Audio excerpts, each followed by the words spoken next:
Chapter 7. Joshua, we must move fast, said King Aurelius. Make haste. King Aurelius, Father, what's going on? The day isn't over and so much is happening, Joshua said, starting to tear up. This is so much. I'm only 13, he yelled. Joshua, stop. I'm sorry, said King Aurelius. I know this is a lot, and all at once, but I will guide you, Joshua. Let's go meet with the ethereal guardian, and then after, I will tell you whatever you would like to know. Or, if you want to wait and get some sleep, it is up to you, my son. You let me know when you're ready. As Joshua and the king went back to Celestia, the king called Armin. Yes, king, said Armin. Please help my son get into proper clothing, King Aurelius instructed. Right away, Armin replied. As Armin took Joshua, the king said, I'll be right here waiting. As Joshua and Armin walked down a hall, Armin said, This is your room, Prince Joshua. Please go in and find what you like. The clothing closet is in the next room. Joshua walked into his room, amazed by the huge bed, the bookshelf full of books, and the different statues of people. He went to the closet and opened the door, astonished by the variety of clothes. He looked through them and found a nice red outfit. This will do, he said. The clothes were made of red silk, richly woven with gold threads, lined with silver fabric, and abundantly trimmed with gold lace. As Joshua came out of his room, Armin said, Good choice, Prince. Joshua rejoined his father, who said, You look great, son. Now let's go. They went back to the portal to the Hall of Luminescence. The monarch and Maria were waiting for them.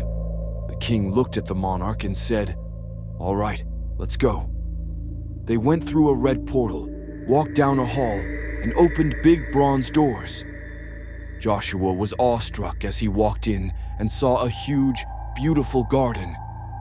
Aurelia was standing there, watering the plants, moving the water like a flowing fountain. Hello, Maria. Princess Maria. How are you doing, young lady? Aurelia asked. I'm doing good, Aurelia. You look amazing today, Maria replied with a smile on her face. King Aurelius and the monarch greeted Aurelia. She then turned to Joshua. And this is Joshua. How are you, young man? So nice to meet you. My name is Aurelia. I am the ethereal guardian and the leader of the Elders of Sunlight. I am a wielder of the dark star. My role is to guide all to where they should be in the cosmos. I've been around for 600 years. It's very nice to finally meet you. As Aurelia spoke to the king said a purple portal appeared. Wait, what? Aurelia yelled. A purple portal? Who was it? She asked urgently. It was Joshua, King Aurelius said. What? Said Aurelia. The Joshua standing in front of me. Yes, replied the king. Joshua looked at his father in confusion. What? Me? Come, let me see your mind, Aurelia said. She moved her hand in a graceful gesture, and a black wave of what looked like stars emanated from it. She placed her hands on the king's head, and her eyes lit up as she saw what the king had seen. What's going on? Joshua asked the monarch. She possesses the dark star, granting her the ability to see and hear the past and present, though the future remains ever uncertain, the monarch explained. Aurelia's eyes glowed brighter as she delved deeper into the visions. She gasped and took a step back, looking at Joshua with a mix of awe and concern. This is unprecedented, she said. Joshua, the purple portal is a sign. It's a manifestation of immense power, one that hasn't been seen in centuries. The purple portal is a gateway to realms that few can access, and those who do are often key to the balance of the cosmos. King Aurelius stepped forward and said, My son, this is why we must prepare you. Your journey will be challenging, but you are not alone.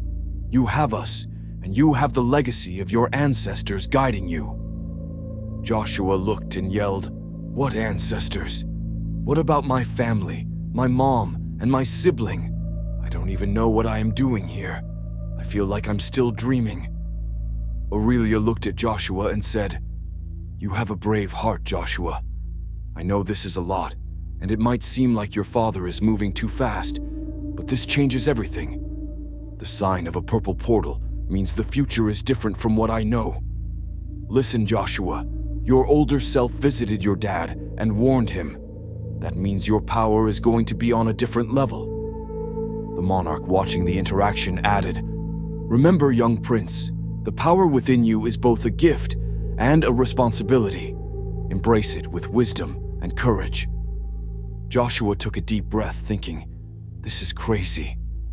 Then Maria spoke. "Joshua, I know you're scared. I'm scared too," she said, as she hugged her father, the monarch. "I was born to assist you, and my role is intertwined with yours.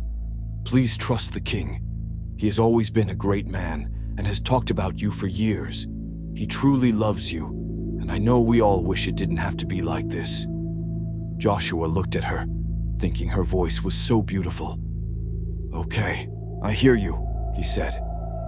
"I'm sorry, father," Joshua added. "I'm listening and will calm down." Aurelia nodded. "Very well, let us proceed.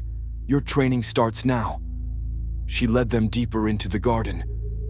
"You will be tested to see where your power lies, to gauge how far you are from becoming the powerhouse I just saw." They stepped into a room of fallen heroes where ancient symbols and pathways glowed with celestial light, ready to reveal the secret powers that the young prince possessed.